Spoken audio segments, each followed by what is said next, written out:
I'm inclined to believe that it's of an extraterrestrial origin. But because of the ridicule which was heaped upon us and the great amount of censure, he considered it much better for the safety of his own skin and the safety of his own reputation to remain incognito.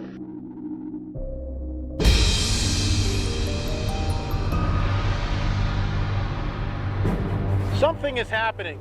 More and more people around the globe are realizing that UFO sightings are real and they're not going away. We'll take you to one of the world's leading experts in UFOs, Jaime Maussan. We traveled to Mexico and interviewed Jaime and his staff. We saw unbelievable things. We'll take you inside and show you that incredible footage. Jose Escamillo will show us what might be hidden structures on the lunar surface. We'll take you into the lab with Dr. Roger Lear and Stephen Colbert and examine evidence, physical evidence of actual UFO encounters. We'll also show you samples that we took from a sphere that supposedly fell from space and crashed into a farmer's field. At the citizens' hearing on UFO disclosure in Washington, D.C., 6 congressmen got to hear unbelievable things that are actually happening in the skies over the Earth. UFOs are as real as the airplanes flying overhead. We have a space force. It's in existence. We sat down with Stephen Bassett, the organizer of the conference, and discussed it with him. There's an extraterrestrial presence from elsewhere engaging the planet Earth. We also talked to Chris Putman, co-author of the best-selling book, Exo Vaticana. We sat down with Chris and asked him to explain what the Vatican relationship is with the extraterrestrial phenomena. The data says that more people believe in ET than believe in God. We also interviewed Dr. David Jacobs, who took us inside the alien abduction phenomena. Dr. Jacobs also weighs in on what he thinks the endgame might be to the alien abduction phenomenon.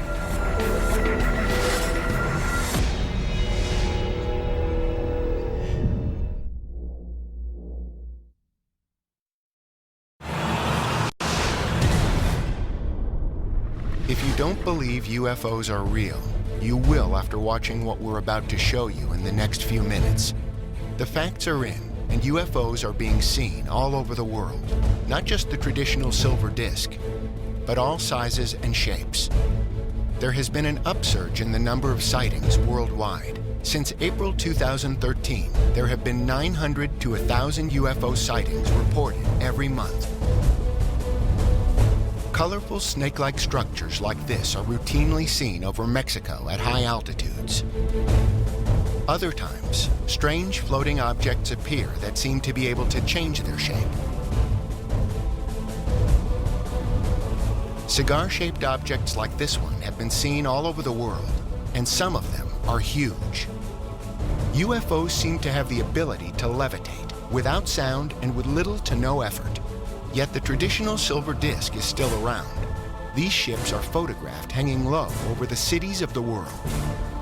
Sometimes there are so many objects coming out of the UFOs that some believe they may be depositing drones to spy on us. Hundreds of these spherical orbs have been seen overhead.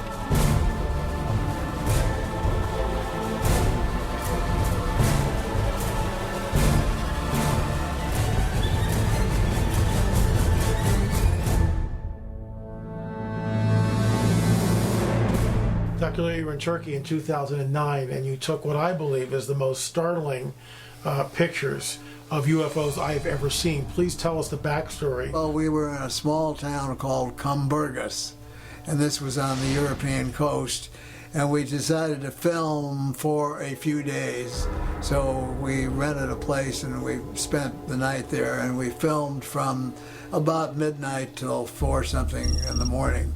And I believe that it was in 2009 also that Jaime Maussan from Mexico with his team was there also.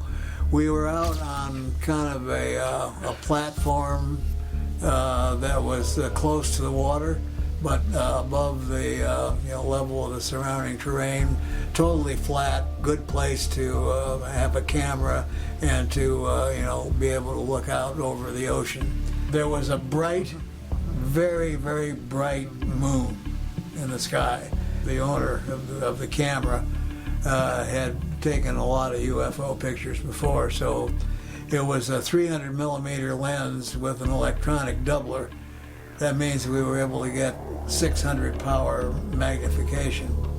So to begin with, we started focusing on the moon, and this was a camera mounted on a tripod. We noticed that there was a small, what appeared to be a star below the moon, and noticed that this star was not a star. And we got really tight and close on the craft, and what we saw was absolutely mind-blowing, because it was the front of what appeared to be a disk, and 3 portals were apparent because they were lit from the light coming from the inside of the craft, whereas the craft itself was being lit by the moon. So in each portal you could actually see beings, and some of them was the typical black-eyed grays, but there were other beings that were there also. So in this central port you saw several beings, and then there was one on each side.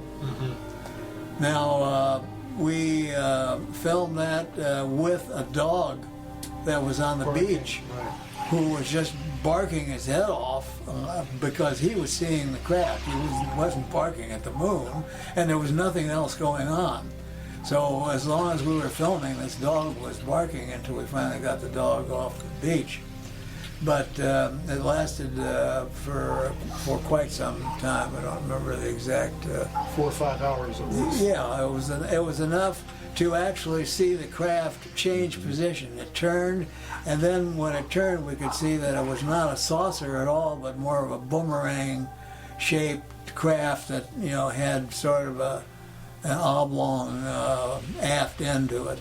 And then it would change back to the central position and then move slightly to the other position.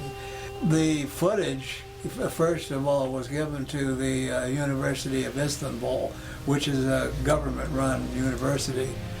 And the result of the analysis was that this was a real documented sighting of a UFO craft, was not photoshopped, and the film was, or the video was not tampered with in any way, shape, or fashion. We wanted to get to the bottom of where most UFO sightings occur regularly, and that is Mexico. To do that, LA, our resident expert, Richard Shaw, director, and Steve Colbert, the chief scientist at ANS Research, were invited to meet with Jaime Maussan, who has a television show in Mexico City. With 4 million viewers, Jaime's show about UFOs is the longest-running ongoing broadcast series in the world that focuses on UFOs.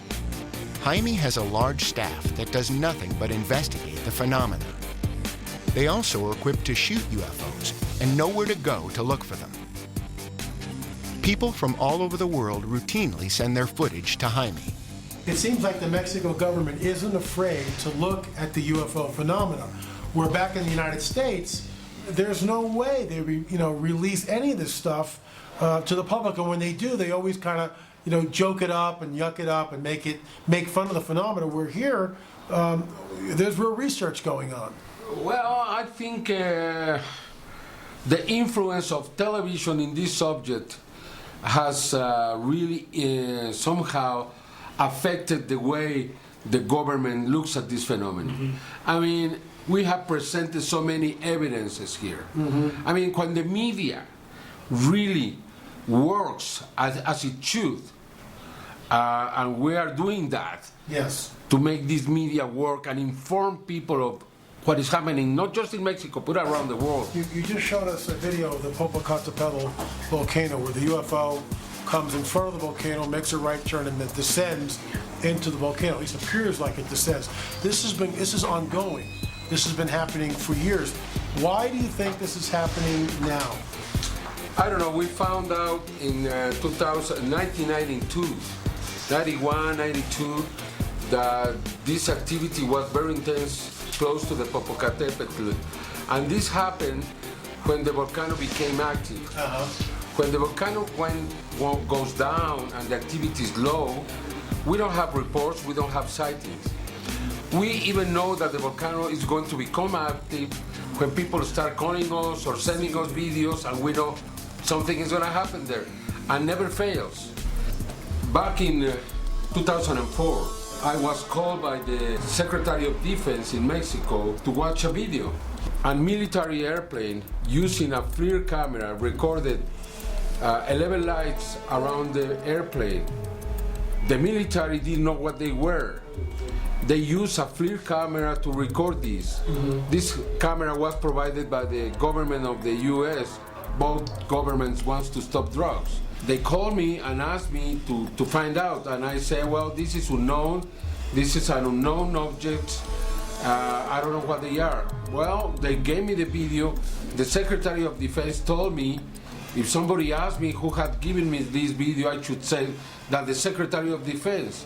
I think was very brave from him to do this. So. Yes, absolutely. And I presented in a press conference, and every single media went to that press conference, and that night, this video was presented everywhere in the world. So we have squadrons of UFOs, which are small. Now in Russia, we're seeing motherships. Tell us about that. Well, we see groups of lights, and sometimes you can see objects going away from this group of lights or going inside the group of lights.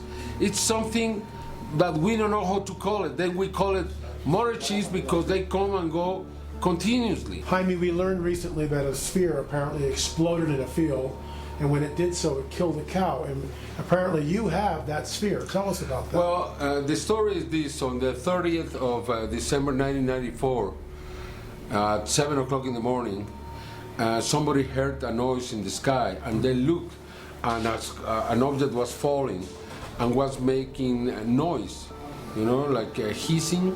And then when it struck the earth, the explosion killed a cow that was 100 yards away. Oh my gosh. I would think it weighs 20 or 30,000. This is where we put the heat to try to melt it.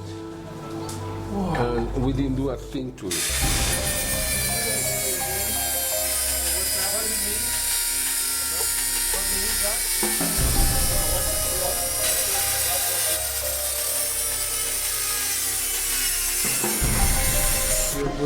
This is it. We've got a little piece of the chip coming from. And here it goes. Shove really good into the microscope. It's got some bare metal surfaces. And there it is. What do you think, Steve? Awesome.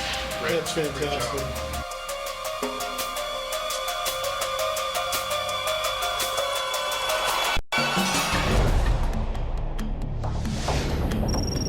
Back from Mexico, both interior and exterior samples now cut from the sphere.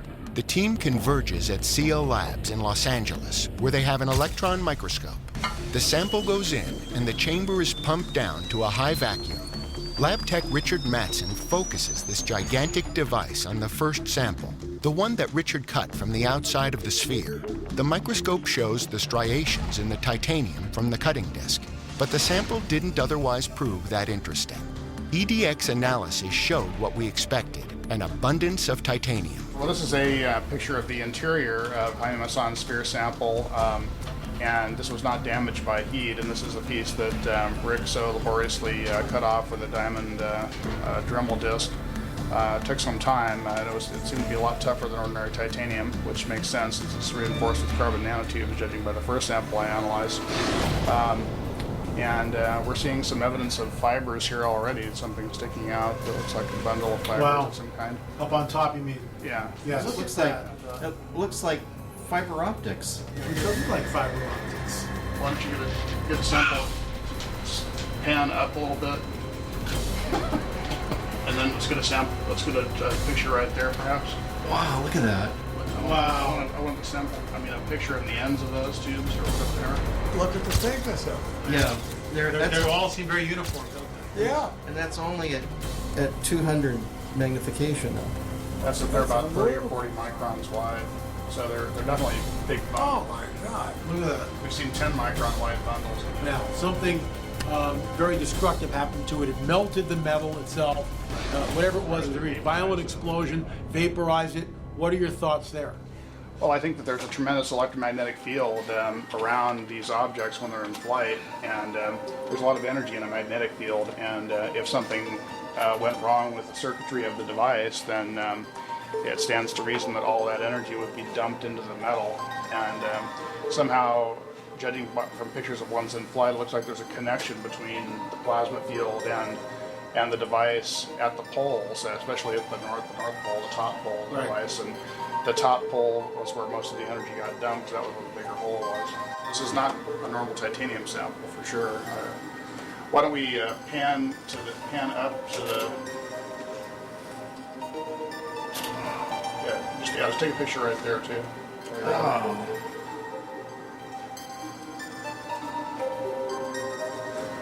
We know there are satellites and projects that have taken spheres up there, but nothing like this.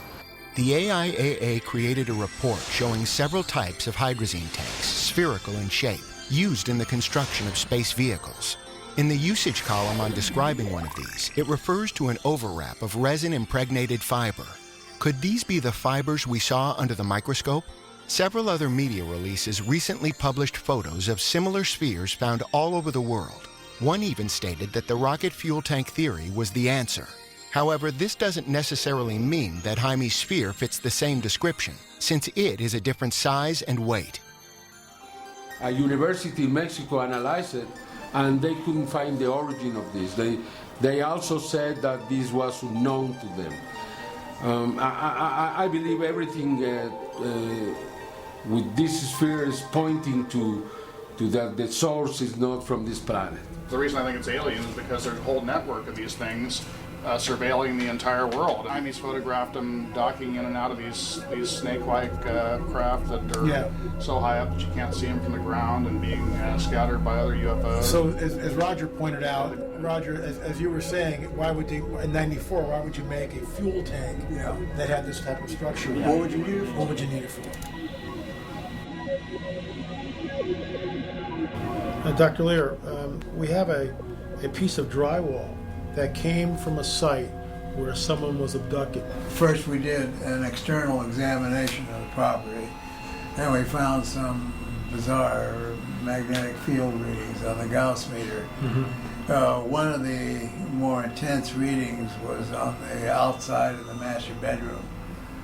And usually assume if you have a frequent flyer, they're usually, if they're going to go at night. A frequent flyer is someone who's abducted multiple times. Multiple times. They're usually taken from the same spot.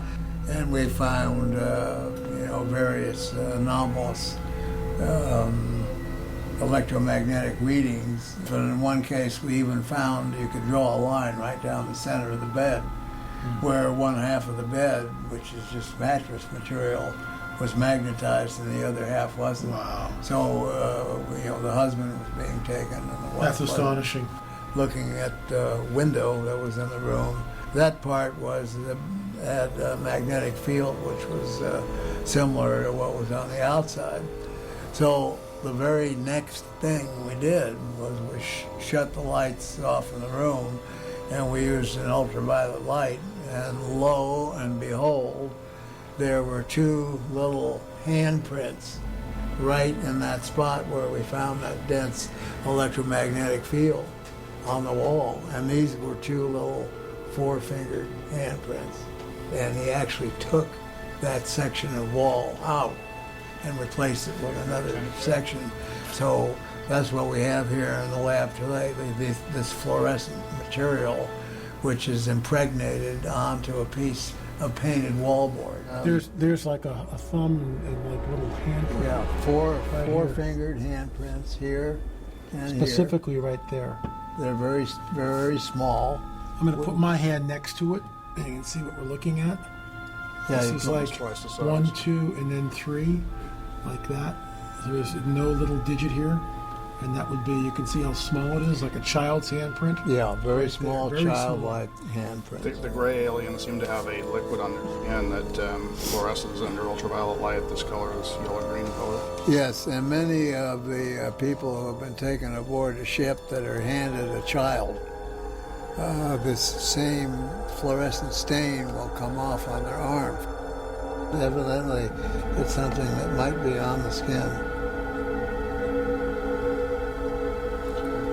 Now let's get a sample of one of these.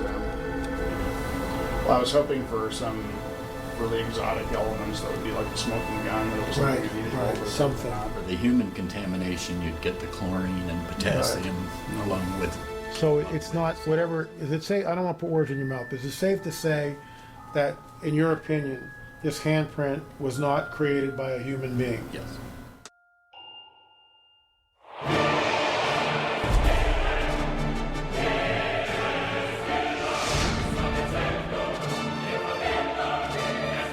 Just a wide variety of opinions, but you have a high level, the demonologist for the city of Rome, a top level Monsignor Corrado Balducci, who goes on Italian television in 1998 and announces that the existence of these beings is a certainty we cannot doubt. Non si può più pensare è vero, non è vero, sono veri o sono falsità, ci si crede o non ci si crede, no, oramai ci sono varie considerazioni che fanno dire con certezza che l'esistenza di questi esseri c'è. Non si può dubitare. Just a typical UFO crowd. He would speak at these conferences and say that he was the representative to the Holy Mother Church of the Star Peoples. So, I mean, he was very unambiguous about his belief in them and that it was his job to be the liaison to the hierarchy of the Catholic Church. So if you just based your opinion on him, you would think they were head over heels believing in it and maybe even in contact with them. I became very good friend of Balducci. Wow, okay. I went to his house, wow. And he told me two very important things. He told me John Paul II tell everyone around him that when Corrado Balducci was on television, he should know that because he would stop anything to watch Balducci.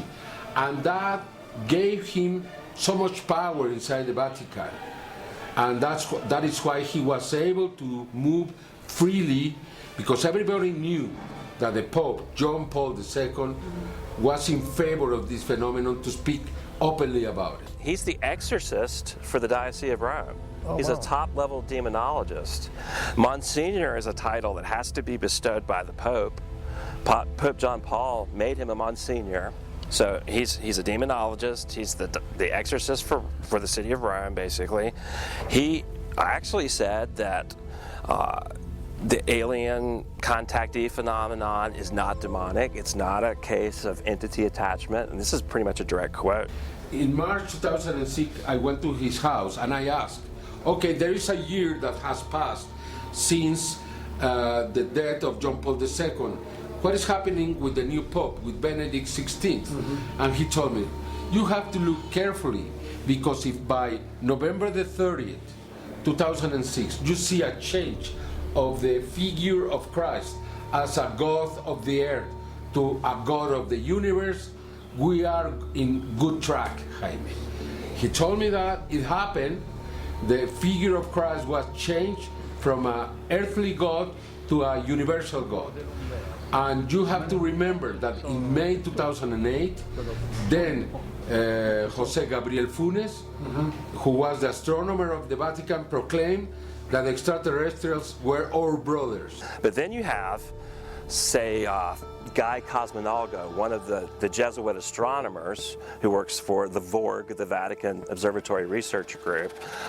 Now, he would be very skeptical about his opinion. And he's also the same guy that has given interviews saying he would baptize an ET, no matter how many tentacles it has. In October 2009, again in a congress inside the Vatican, in an astronomical congress, Jose Gabriel Funes, in the presence of Benedict XVI, talked again about the extraterrestrials are as our brothers. Then it was confirmed with the presence of the Pope there.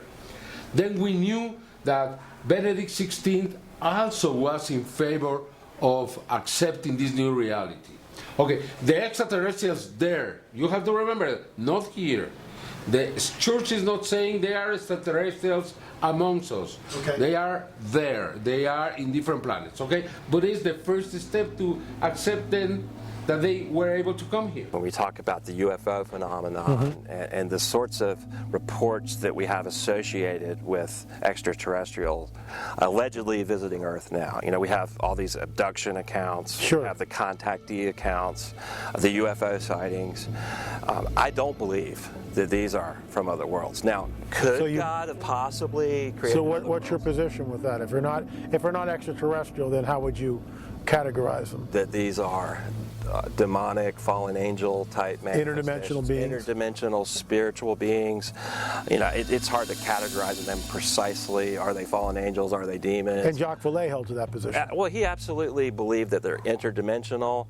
He has what he calls the control grid hypothesis, and what he's talking about is that these sightings all tend to seem to focus on molding the belief structures of human society. Chris's new book, fabulous book, Ex Vaticana, co-authored with Tom Horn, discussed the idea that the Vatican is ready to embrace an alien savior, which is just incredible. Speak to that, Chuck.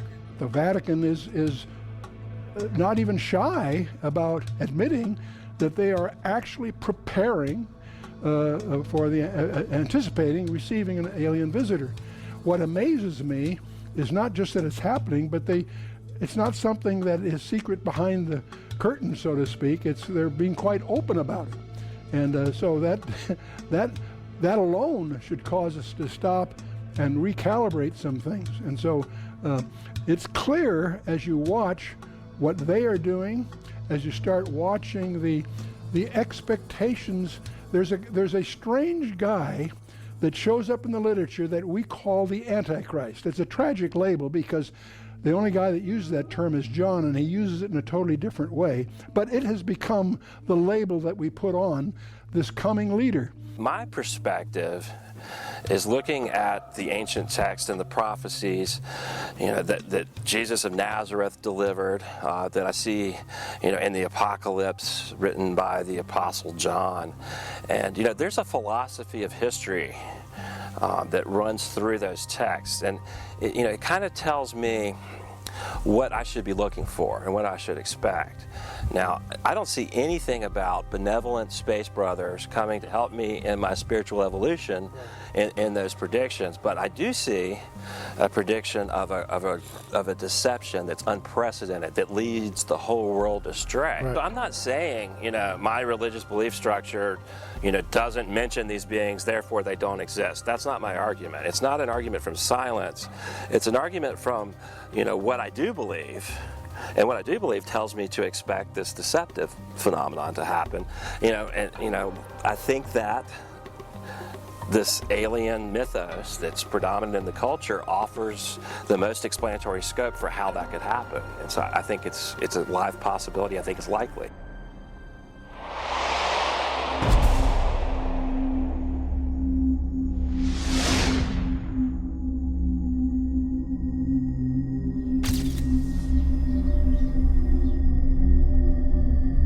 When I was making the film Celestial, I started looking for photography taken by Japan, India, and China, full-color photography.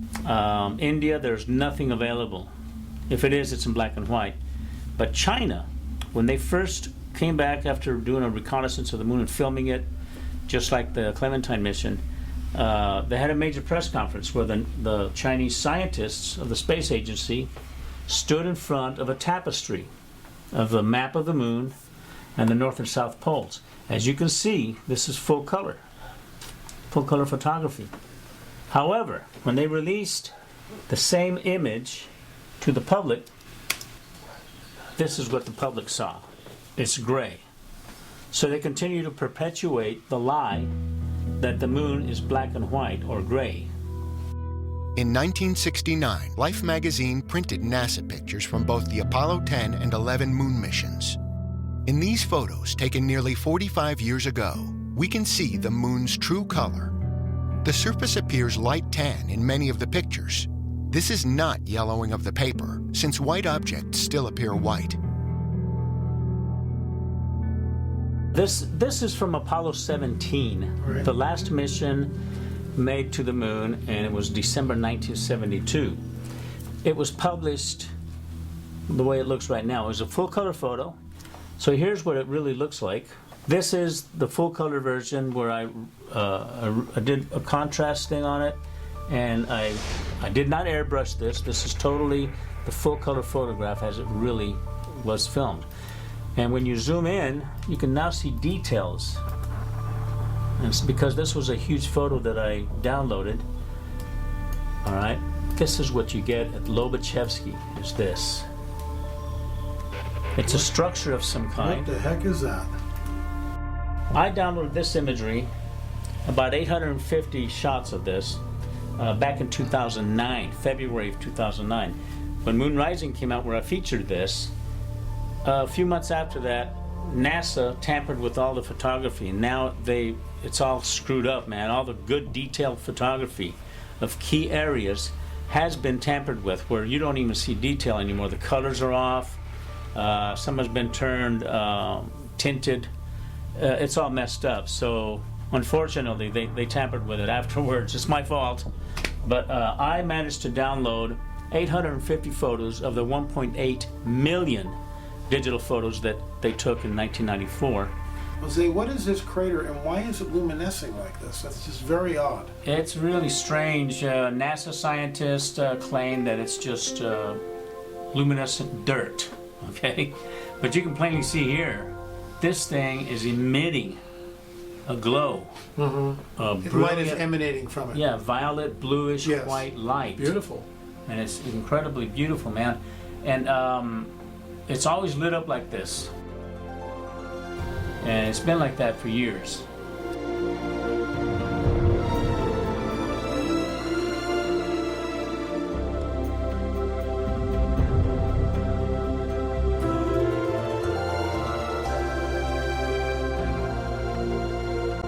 It seems to be luminescent. It seems to be giving off light, not reflecting light. Yeah. And it's bluish in color. What are your thoughts? It's a crater called Aristarchus. Mm-hmm. It's a Greek name.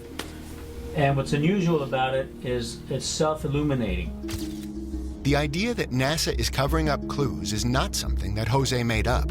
In this panoramic photo of the moon taken from Apollo 15, we can see some sloppy Photoshop work, blacking out the shadows on one side of the lunar landscape. What is it we're not supposed to see?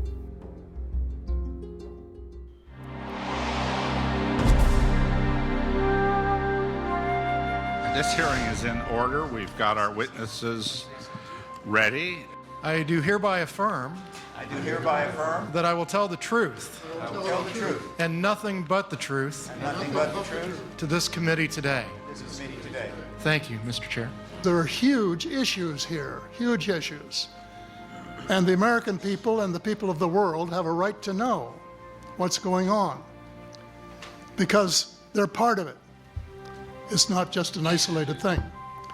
And so after confirming the contents of the book with a retired United States Air Force general, I accept the invitation of Victor Vigiani, who's over here somewhere, and his cohort Mike Bird to speak to a symposium at the University of Toronto. And I said, UFOs are as real as the airplanes flying overhead. That gave me the dubious distinction of being the first person of cabinet rank in the G8 group of countries to say so unequivocally.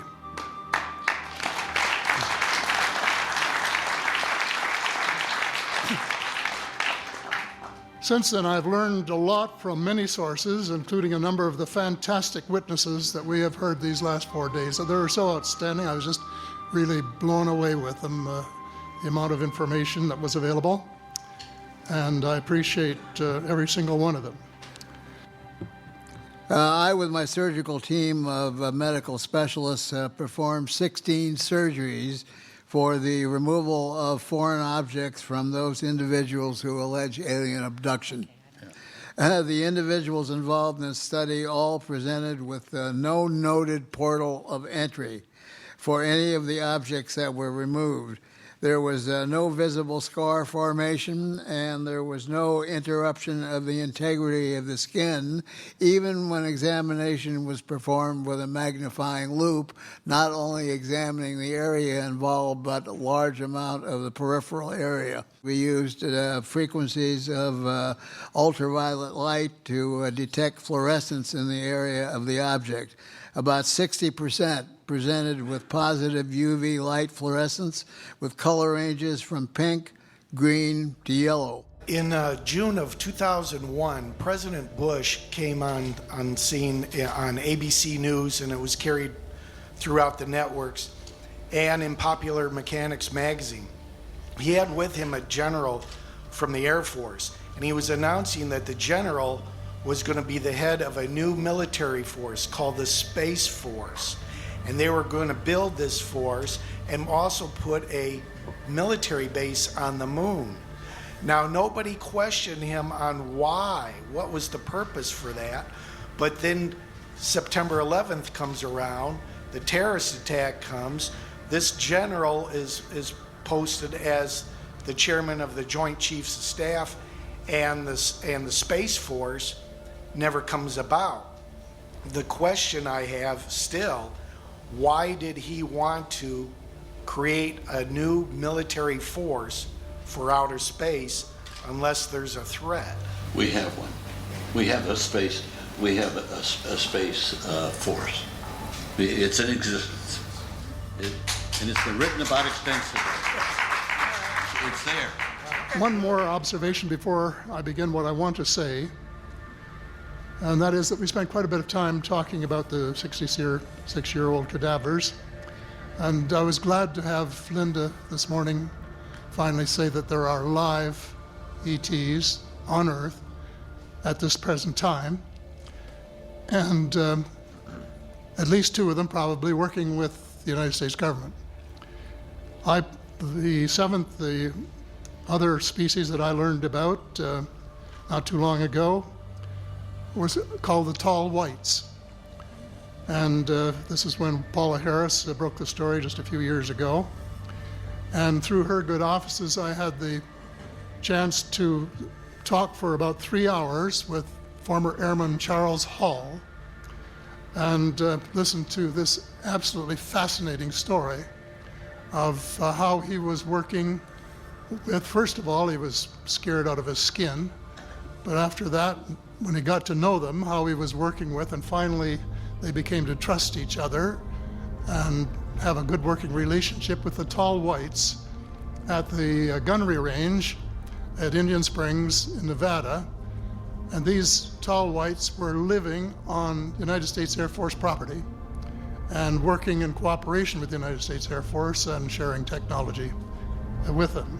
He wrote a book, incidentally, called Millennial Hospitality.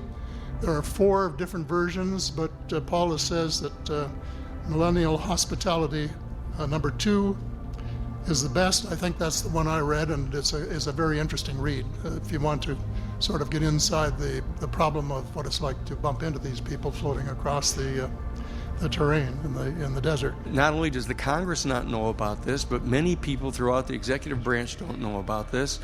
And so that this question of who is it that does know about this, or is there anybody that knows about this? And what we have heard over and over again in the testimony is that there are many pieces of evidence that indicate that this is known about, that there was an agency set up by President Truman shortly after the discovery of the crash site at Roswell in 1947, at the Majestic 12 group.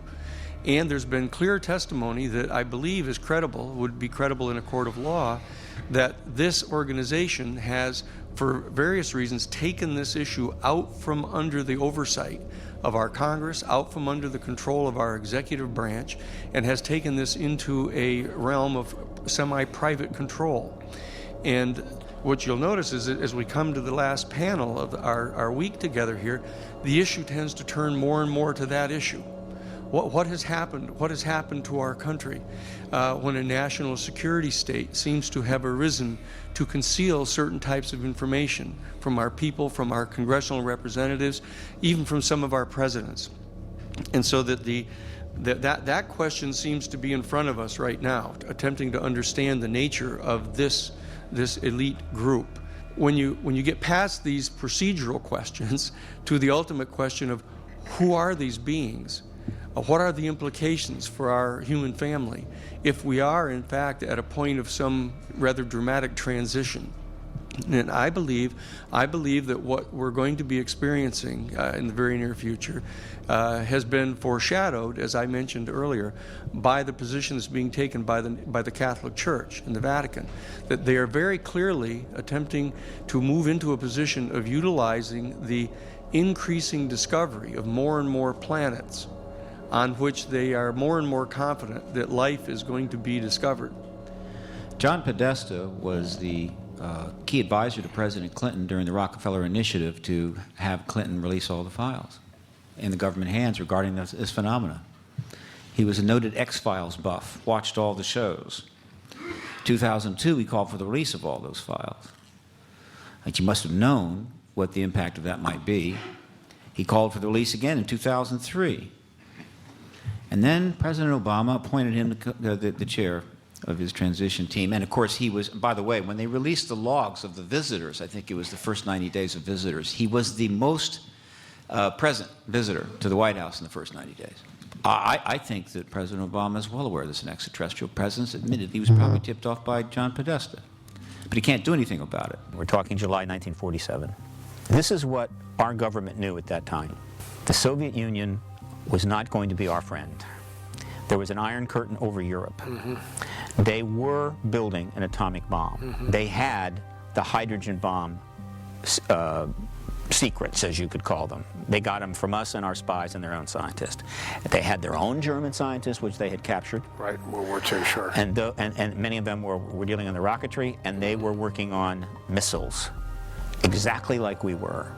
And there was a substantial, I think, opinion within the high levels of the military in the United States that another war with the Soviet Union was not only likely, but probable. And obviously it would be nuclear. And so that would be the war to end all wars, finally. That's a pretty big burden to deal with. How are we going to prepare for a possible war? How can we prevent a nuclear war? We don't know. It's 1947. In the middle of that circumstance, they have extraterrestrials to deal with. They don't know where they're from, probably. They don't know what their agenda is. They have actual technology from at least one version of these ETs. They don't know what it represents, what could be done with that. So is anybody going to blame them for saying, look, until we have a better sense of the Soviet situation and a better sense of what this ET thing is about, we just can't just reveal this to the American public? This needs to be a national security matter, fully classified, until we can deal with this. That is not an unreasonable decision. There are those who are really pushing for disclosure. In other words, they want the governments of the world just to come clean and admit that this phenomenon is real. What do you think about that? I mean, you think this is anytime soon? First of all, it is real. But secondly, I don't see disclosure in the classic sense happening for this reason. To disclose this dark presence that's been around literally for millennia would trip up the plans of too many world governments, whom I believe to be in league with these intruders. The Bible says that their business, that is the business of the intruders, is to be foul human government. And we find that in the Old Testament, the Prince of Persia and the Prince of Greece. Does exactly that. And we find it in the New Testament, principalities, powers, rulers of darkness, interacting with world powers.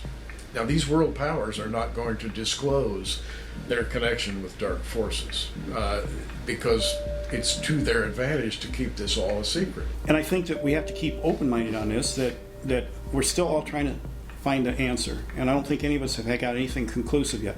The end result, though, is they're back. And just like some people want to focus on what's out there, you know, who is it and what's out there, it's not so much important what's out there, what's already here. Who are we coming in contact with? What's their agenda? What do they want from us?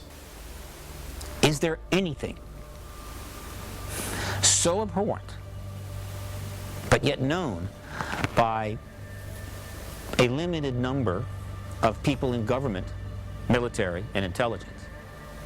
Limited could be a dozen, hundreds, even thousands. That should appropriately be withheld from the people of the world because it's just too hard to handle. Could it be that the governments of the world are sort of in over their heads? In other words, they're dealing with these entities which are so much more powerful than they are, that they've lost control of really, you know, of everything in some way. L.A., I think there's more truth in that than probably either one of us knows. To have made a deal with the devil in the classic sense, literally, is to find oneself in a trap.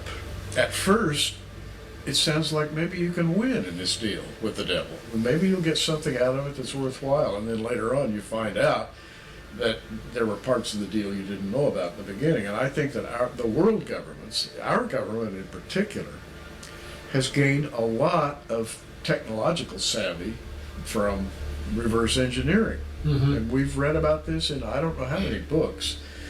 But what was the price? The price was, I think, to give up certain control on a global basis. We don't know what that control involves, but it probably involves world economies, lines of force, power, human enslavement, and ultimately, in the plan of the Antichrist, who gains his power from on high, the control of the entire population. We are seeing the groundwork laid for, official disclosure, but really a disclosure to the masses, okay? Officialdom has known about this for at least since the end of World War II. But the intensity, the density of sightings around the world situation at Powder Keg Point does tell me that we are approaching in the next year, maybe less, full disclosure of the quote-unquote alien presence, the deceivers.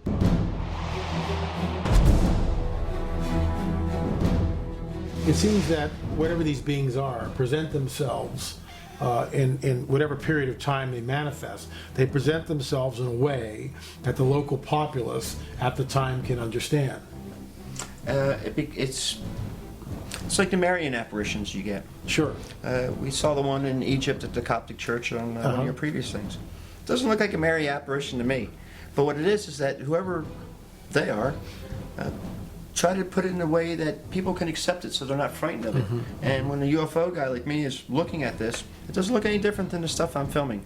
It's popping in, and then you see it kind of collapse in on itself. Right, I saw that, right, and it's the same phenomenon. And the people who've been in it for a long time realize that all this is associated phenomenon. Now, when you say the same phenomenon, what are you tracing this back to? What do you believe the source of the phenomena is? Who's behind this? I mean, being an ancient text guy, I have a tendency, I mean, even as a young ufologist, I always call it the Shining One, because that's how Lucifer is referred to in those texts. And when you see these things up close and when they're in full manifestation, the Shining One is exactly a great description of it. I mean, it's brightness that you can't describe, that type of... There are crafts that are being seen everywhere. So where is this going? I mean, what is the end game here? What do you see happening, let's say, in the not too distant future? I think that if we have to go by ancient texts, what they're saying is going to happen, what do we have out there that could change the paradigm so much that it could have the church folk and the very elect leave the churches? Be deceived. Yeah, the last big paradigm shift was Jesus. Let's face it, he changed the whole operation. Right. It has to be something that big, even bigger. The only thing we have sitting out there right now is the UFO alien stuff. My God, there's going to be a crop circle there tomorrow morning. Oh, wow. There's another one. Oh, my God. Oh my God. Come here.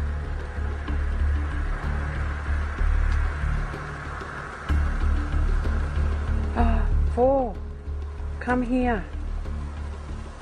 So guys like me are looking to that. I mean, when you're amongst that community, you think, hey, this stuff's going to pop any second. You know, you step away from it a little bit and gain perspective. You realize it is happening. It is moving forward at a fast rate.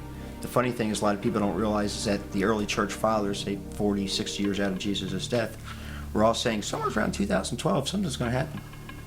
So we're in those times. Something's going to pop. As far as what it is, I'm not entirely sure. Right. But I have a feeling I'll be able to pick it off as soon as it comes around, because I'll know. I'll have.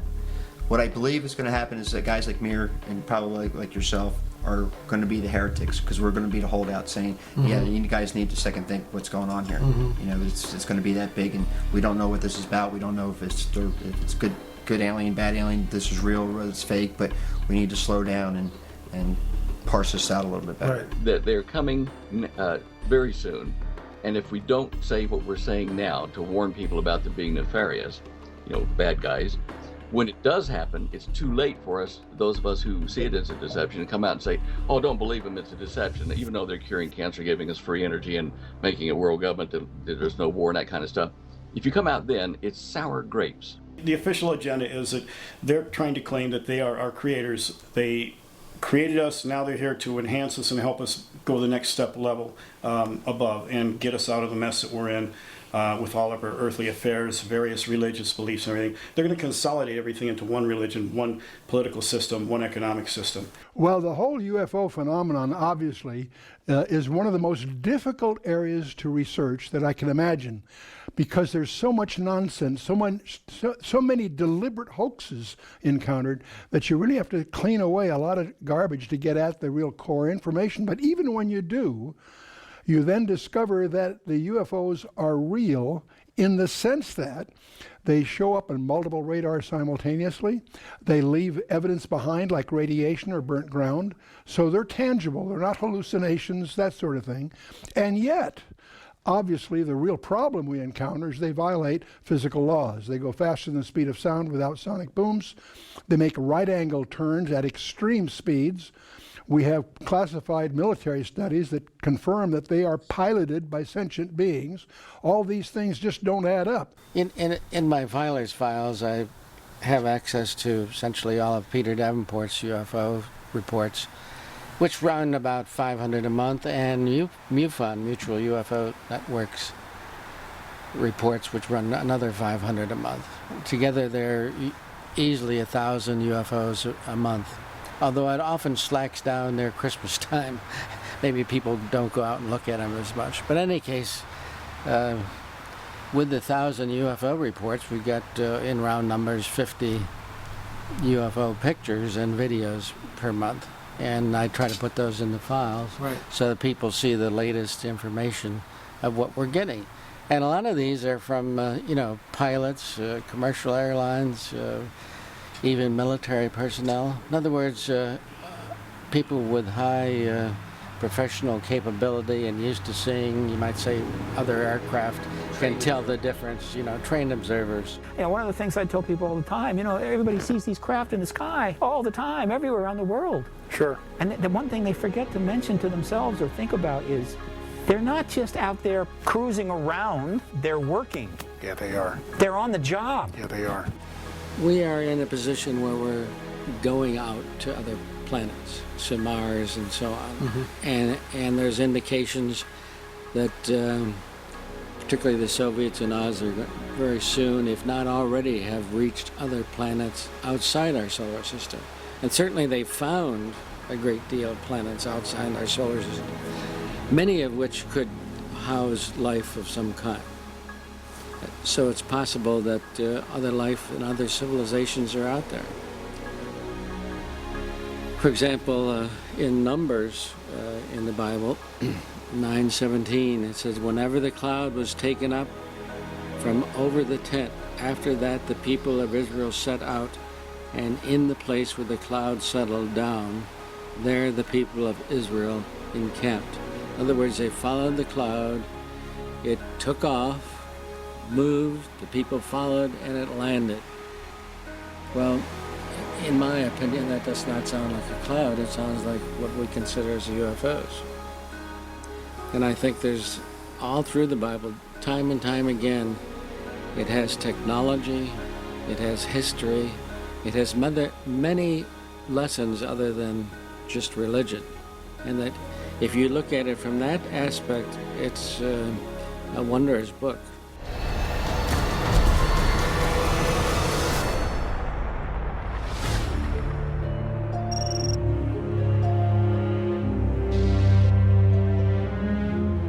The team heads to Philadelphia, where they're about to meet with Dr. David Jacobs, foremost expert in the study of alien abductions.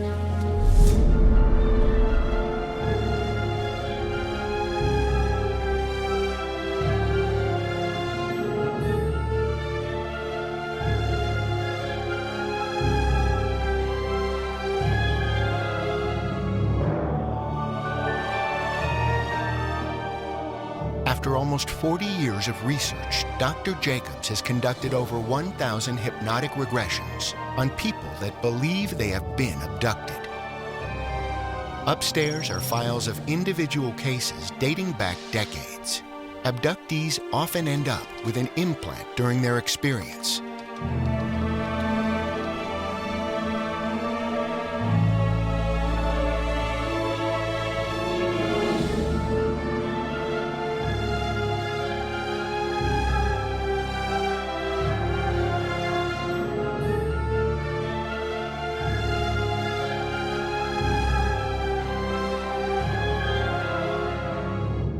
Dr. Jacobs, you've been examining, researching the UFO/abduction, alien abduction phenomenon. What is the classic alien abduction? Just describe that to us, please. A person is taken on board a UFO, and their clothes are removed. They have a series of procedures, both physical, mental, and reproductive, that are done to them. They have tasks to perform sometimes. They are shown certain things, sometimes for reasons that we're unclear about, but there's a pattern of these.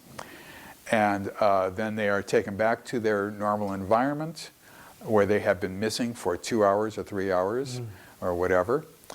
And within seconds of being brought back, they forget what happened to them. If it's in a car, or if it's in a situation where they're doing something outside, they will have missing time experiences, that they're gone in real time.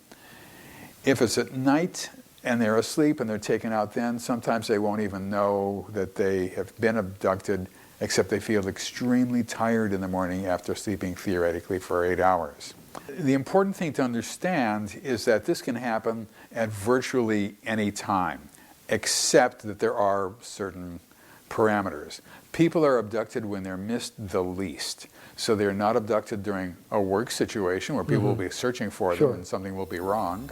They're usually abducted at night, in the evening, when they're home watching television, or driving somewhere where they'll arrive at late. A significant number of people are abducted when they're asleep, which has given rise to the sleep paralysis phenomenon. How did we know this is not sleep paralysis? Sleep paralysis adherents, advocates, don't have any knowledge of the abduction phenomenon. The abduction phenomenon goes from A to Z. There's an awful lot of things that happen. And what sleep paralysis does is it tries to identify A. I get a sense of a presence in my room. And I see a light or something like that. That's it. Then they have solved the abduction phenomenon, forgetting about B through Z that all abductees describe. And B through Z is these people are physically taken. They're physically missing from their normal environment. Police have been called, search parties have been sent out, parents have searched for their children, children have searched for their parents. They're not there. They're simply not there. So the problem then becomes, how can you square sleep paralysis with the reality of it? And you can't. And why sleep paralysis people keep saying this is a mystery to me. If they would learn about the abduction phenomenon, the chances are they wouldn't keep saying that. We hear bizarre stories from abductees which defy our physical universe as we know it. We hear that they're floated through picture windows, walls. How is that possible, do you think? When I first discovered something that made no sense to me whatsoever, which was a person floating directly through a closed window. Mm-hmm. And they've also claimed that they floated through walls and through ceilings and, Sure. and so forth. When I first looked at this, I tested it. This woman said to me, "These beings are coming into the room, and I'm getting up and I'm moving towards the window, and I'm going through the window." I said, "Whoa, wait a minute. Let me back you up just a little bit. Before you go through the window, do you open the window?" A sort of direct command. Right. This is in hypnosis. I'm doing this for a reason. "Do you open the window?" She says, no, I don't open the window. I say, "Well, do these beings who are there, do they open the window?" "No, they don't open the window." I say, "Well, does the window in some way open by itself?" And they say, no, it doesn't open by itself. And she says, "I think I'm going right through the closed window." Wow. And she says to me, "Does anybody else ever report that?" Not knowing that everybody reports that. What you're looking at when people fly through windows and walls and ceilings and this and that is future physics. A man contacted watchers with the belief that he has an implant. LA is bringing him to Dr. Roger Lear's offices for x-rays and tests. So we'll get your pictures today, and I'll take the old one that I got, and I'll take that to a radiologist. So that's the next step. And then have him, take a look and confirm that what we're seeing is there. And then he'll give me some estimate as to where it is, how close it is to the bone, approximate size. But we'll eventually wind up doing a CAT scan.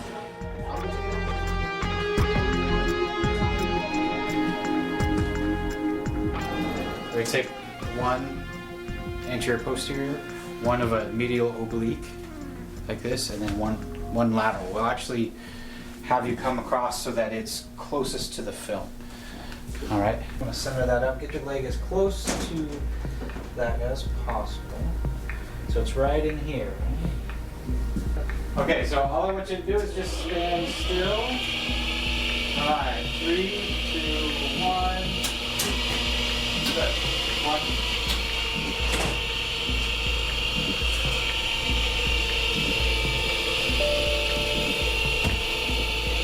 You have an object in your leg, at least it appears so far that there's something in your leg. Tell us the backstory here. Where does this thing come from? When do you remember seeing it, or feeling it, I should say? Well, nobody really knows where it came from. It's I was having severe knee problems one time, and I had it x-rayed, and the doctors How far found out- back is that go? That's about 2005. Okay. And out of the blue, my legs started really hurting bad. Felt like a railroad spike being driven through my knee and my leg. That would be painful. It was put you on the floor pain. Wow. And doctors took the x-rays, and they said there was nothing wrong with my knees, but they wanted to know what was with this object in my leg, and I had no idea where it came from. So we're here today x-raying it, and maybe we can get down to where this metal object came from. Do you have any recollection in your childhood? Do you have anything what we would call missing time? In other words, did you ever see like a UFO, a ball of light? Were you knocked unconscious? Anything like that in your childhood? Shorter type alien with the oval head and the big eyes, and that's all I remember, 3 of them. And I saw them in my bedroom, and of course you're frightened, you can't move. And actually I got up, and I was going to do a football tackle. And once I started to hit them, they disappeared. And that was my contact with, I believe, Greys or some kind of aliens. But living in Nevada for a number of years, I started getting involved with the UFOs and the test center and things. And things seemed like there might be something out there for sure. Was it the second time you went with the football tackle and they vanished? I believe that the football tackle was originally That's the first contact, and then after that I felt like I was being raised straight up into the atmosphere, you want to call it, Okay. to a speed where I can feel nightgown being pulled. And you were totally helpless at this point. That's the only thing I remember being. Total blackout. And I just remember that sensation and going, man, I'm really going up fast. And I felt my clothes. What about when you awakened? I just came back, woke up that morning, and then that's all I remember. And did you ever tell anybody about this? Well, you just don't think of UFO stuff as a child. As an adult, you start putting the pieces together and you go, oh my God, this is very suspicious. What was happening? All right, let's see what we got. What did you see in this one? Right there. Now this yeah. So this is the lateral, and this is closest. I see. This would be closest to the X-ray. Where are we looking? What are we looking at? So we're talking this circular object right in the middle? Yep, right here. So when we look at it, when we peel that up, this one's really hard to see. Yeah. But I'll point it out to you. Give me just a second.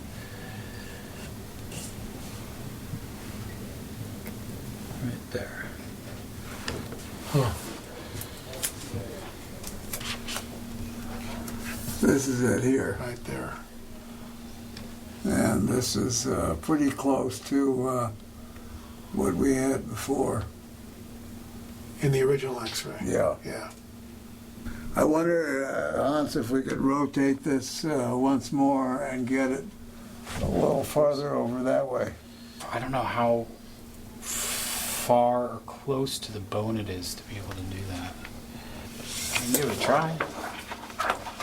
Want to do it? Okay. Give it a shot. Are you up to being irradiated again? Sure, I don't need a flashlight at night now. You'll be the glowing person of the... No more glow sticks. Right. All right, so same deal. Just hold still.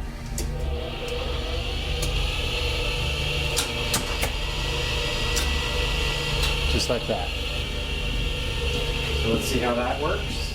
It's pretty close to the same. Wow. But it's still rotated. But it's a little clearer now. Yeah. Oh, that's like right up. Yeah. Okay. Yeah, there's even a clip on there, I think.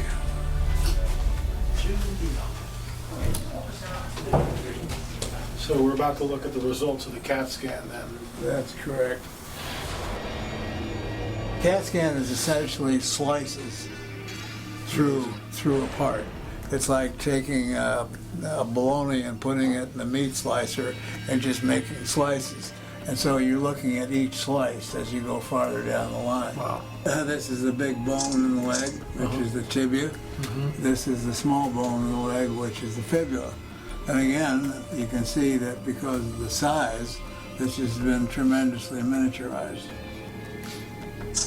But by miniaturizing them, they can get, a lot of pictures on one sheet. So the bottom line for us is we know that there's a metallic object in our patient, Right. for lack of a better words, knee. And that we can tell from this that, again, the object is superficial, meaning close to the skin, and yet near a bone, which has the qualities of the other objects that we removed. This has nothing. I scratched it when I tried to mark it. Right. This is the object. Here, here, and on top. here. Amazing. This is a famous instrument called a stud finder.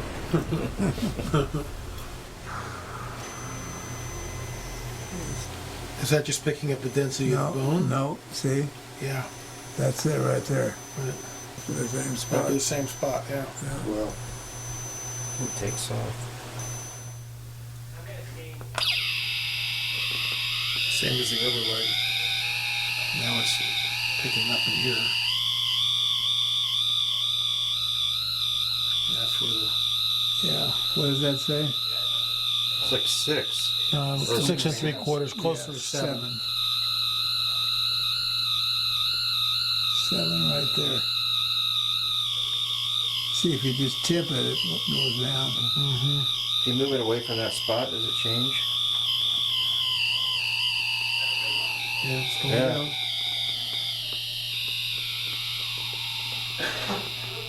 Thank you. Very interesting. Right. This is, yeah, right here. That's about 9 milligauss, 10 milligauss, 10 milligauss right there. That's it. That's peaked at 10 milligauss. Well, here's a tiny object which is 6 millimeters in length, about the thickness of a pencil head, and it's putting out 7 milligauss. And here's a whole electronic camera that's putting out an With a battery that's 10. fully charged. Yeah. Right. Interesting. Crazy. So now we just put the antenna close to the area of the object. So this object is strictly a radio wave in the FM band. Let's hold it right about there. That's an average number. It's reading 333.38604 gigahertz. Well, I did one episode with X-Files where I was a consultant behind the scenes, and it had to do with an abductee, and someone was taken and implanted, and I gave them the correct information which they used. In this episode of X-Files, it was pretty much the real thing. I try to relieve, and we call it the PTSD, post-traumatic stress disorder, symptoms, which everyone will experience after a traumatic event. I also work with people who've had terrible accidents, car accidents and so forth, or someone who's been raped, or someone who's been sexually abused. They all suffer from these PTSD symptoms. Well, alien abduction is no different, except that we're dealing with a subject that many people, including our government, does not recognize. There's a story that's about 2,000 years old, again from ancient biblical texts, which talks about one guy sitting in jail. This is what's so cool about this stuff. He's sitting in jail. He's fettered to the wall. There's other prisoners around him. The jail cell is closed. A good guy, a good angelic being, comes through the wall. What does that sound like? Right? Comes through the wall, right? He's not sure whether he's asleep or awake. What does that sound? I mean, that's exactly what it says. I'm not sure whether I'm asleep or awake. It's like, how many abductees that say exactly the same thing? Then he looks over and his jailmates are switched off. Then the jail cell, his chains fall off by themselves. The jail cell opens and this angelic visitor ushers him out into the hallway where the Roman soldiers are fast asleep. And for a Roman soldier to fall fast asleep during his watch, you fell on your sword the next morning. You can't do that. He takes him outside. The huge prison doors open up by themselves. They go walking out together. He just vanishes. I mean, there's so many similarities there between what we see in the abduction phenomena, which of course I believe is malevolent, and this good being coming to him and freeing him from this horrible jail cell, which again fits the paradigm that what we're looking at perhaps are highly intelligent, superpowered, and angelic beings. Some are malevolent and very evil, with incredibly evil intentions, and other are very good and benevolent. And that's where I fall in on this stuff. Now you threw more confusion in the mix. Something for me to think about, more things for me to think about. That's an incredible... It's a neat story. I'll show you where that is. You can read it for yourself. Okay, I've never heard that story. Yeah. But I have to deal with here and now. Yeah, you and do. With, the more parallels, like you say, from ancient texts, Yes. and then from... and it's the same. The way you feel, I'm thinking, what is going on around the world? There are some who say that this whole thing is delusionary, or some sort of an illusion, that these things really aren't happening. I mean, how do you address that, especially in the wake of physical evidence, which is a preponderance of physical evidence? How would you address that? Ellie, there are two ways to, I think, in a very clear-cut fashion, to document what's going on. Number one, our government since at least 1953, has had very well stated and well funded programs to not only identify the intruders, but to work with them if possible. And I believe that there have been a number of documents that show us clearly that our government is working with this group of people from beyond. And there is profit in that for both sides. They profit by being able to have access to the human race. We profit by gaining technology from them, which they are very glad to give us, much in the manner of, say, a superior race landing on the shores of an inferior race and giving them little trinkets, little glass beads and bottles to try to make friends. That's what they're doing with our scientists. They're giving us pleasing little samples of high tech. In return for what? In return for the corruption of the human race, which they are accomplishing, by the way, at a rapid rate, in my opinion. In your books, you describe a fear that you have of the future because of what you've discovered with this hybrid program. At the end of your book, I think it might be The Threat. You talk about that you had hope at one point. Now you're in sort of fear for your grandkids. Despair. Would you still hold to that paradigm? Yeah, I'm still in the, more so now than ever before, now that we think the program has been initiated and that abductees have been describing helping hybrids move into their abodes. And I do think that that their lives are going to be different than the lives that I envision for them, or that they envision for them in the future. And so I can't tell the future. I don't know what's going to happen. But when I look at the future, I don't like it. You don't like it. It's exactly the opposite of the way I started.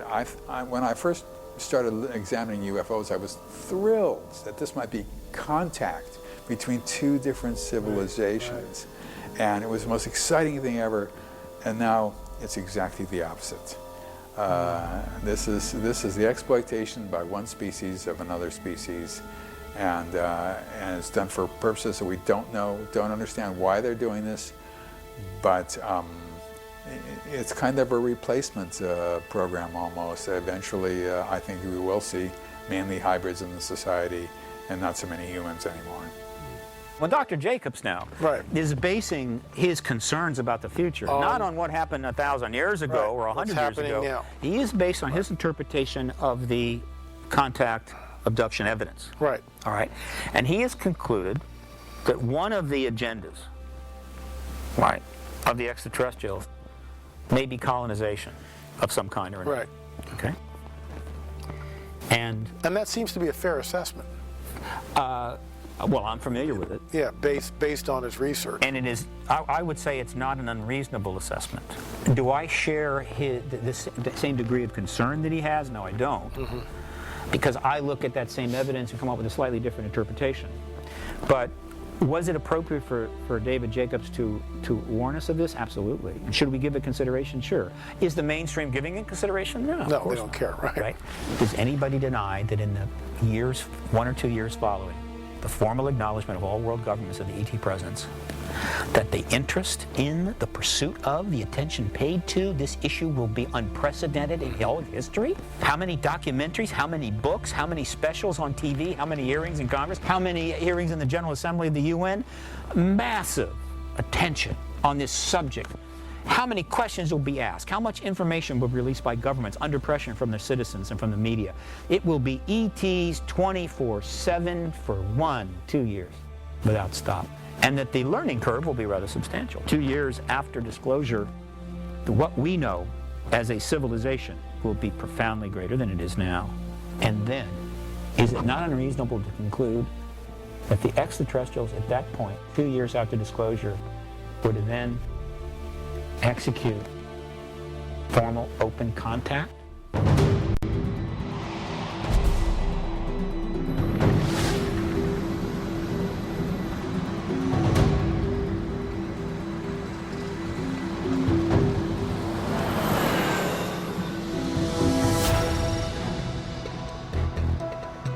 Ancient biblical texts warn us that in the last days, even the elect would be deceived if that were possible.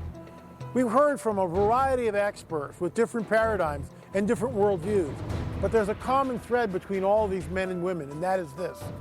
They all believe, as I do, that the UFO phenomena is real and is heading towards some sort of a climax. Dr. Jacobs looks to the future with despair. Stephen Bassett states that when ET shows up, it'll be ET 24/7, 365. Jacques Vallée, who's an author and perhaps one of the founding fathers of modern ufology, has stated in his best-selling book, Messengers of Deception, that these entities, wherever they're from and whoever they are, seem to lie and do so habitually.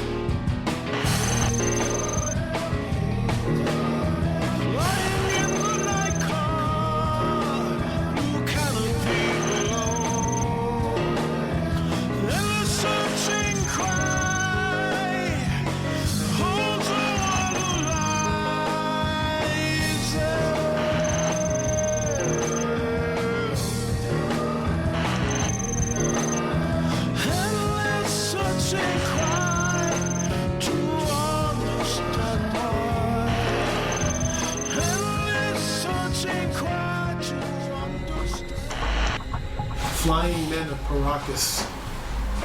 The flying men of Paracas here. The tapestry is at least 2,000 years old. And here's another shot. Flying men of Paracas, and he is licking the skull, a human skull. At least 2,000 years old, maybe older.